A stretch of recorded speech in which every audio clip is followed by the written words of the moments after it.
Never in the history of Parliament has anyone other than elected members of the Commons been allowed to sit on the green benches. Today that will change. Members of the UK Youth Parliament will debate in the chamber with the Speaker, John Bercow, in the chair. Harrison Carter from Sheffield and Charity Mhende from Solihull are both going to be taking part, and both of them, like the aspiring MPs that perhaps they are here in the Today programme studio. Good morning to you both. Good morning. Hi. Charity, how did you get to be in this position? Well, basically, I heard... I went to a conference for a school, and my RE teacher actually took me along, and she introduced me to who is now my youth worker, and she was just like, oh, you should get involved in UK Youth Parliament, you're a big speaker and you got a lot to say. So I did it. So being gobby is important right from the start. Yes, because at the end of the day, the role is about getting young people's views out, getting people to listen to you. And if you got a big mouth, then, you know, shout for people. And Harrison, did you run on a platform? Did you get elected by, a school group, or wider than that? In Sheffield, we got elected by school groups. So there were, I think, about 35 schools citywide that elected. And we put our names down in nomination forms. We became a candidate. We then ran our elections from our own schools, running assemblies, coordinating the voting in the end. And obviously the results were cast, and I happened to win with two other members of Youth Parliament in Sheffield. And you're particularly going to be talking today, aren't you, about employment issues? I mean, what are you going to say? What structure is the debate going to have, Charity? Well, basically, the debate topics were voted for by young people, and the essential message is that we're trying to get across what young people want and the issues that really matter to them, because a lot of people overlook the economic crisis and think young people aren't affected. But if you look at the summer we've just had, for example, me personally and a lot of my friends have been looking for jobs, and it's been very, very difficult, even for students coming back home.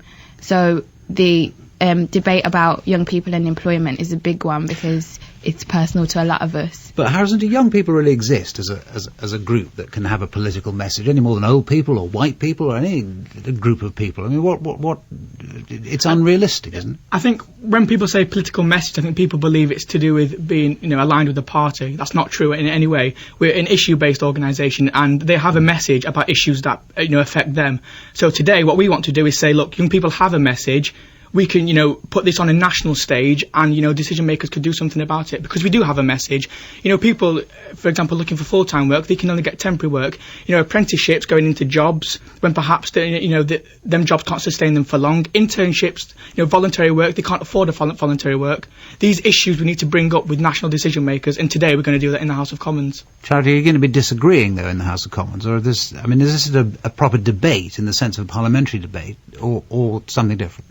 Well, it's a debate, so there's going to be lots of different viewpoints, and I think a lot of young people are going to try and voice what people in their constituency have said to them, and because it's a debate, it's not going to be one-sided. We're going to try and come to a consensus, and at the end of the day, we're going to vote for one main issue that we're going to try and lobby MPs and government to try and look at and change for the better of young people's lives. When you told your friends you were doing this, and when you stood, there must have been comment about expenses.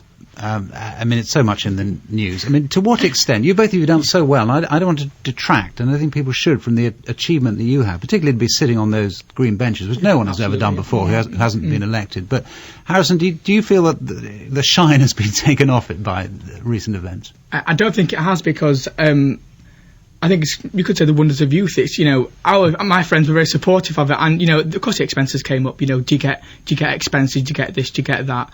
But the fact is we don't get that, and, also perhaps, young people maybe aren't as educated about politics, so they didn't know much about the expenses, so it wasn't something they could criticise us for. But really, of course they questioned it. It was very much a joke. It wasn't anything, are you going to get expenses? And there weren't any, real argument to do with that. But, yeah, it was a joke when they said things about expenses. Charity?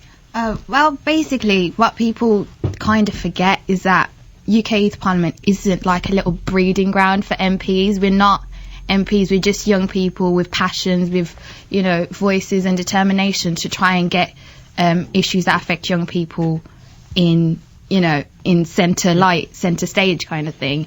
And, yeah, some MPs abuse the expenses system, but we don't get that. We don't necessarily, you know, have to claim for going to a certain place, because at the end of the day, this is voluntary. We're not getting paid for it.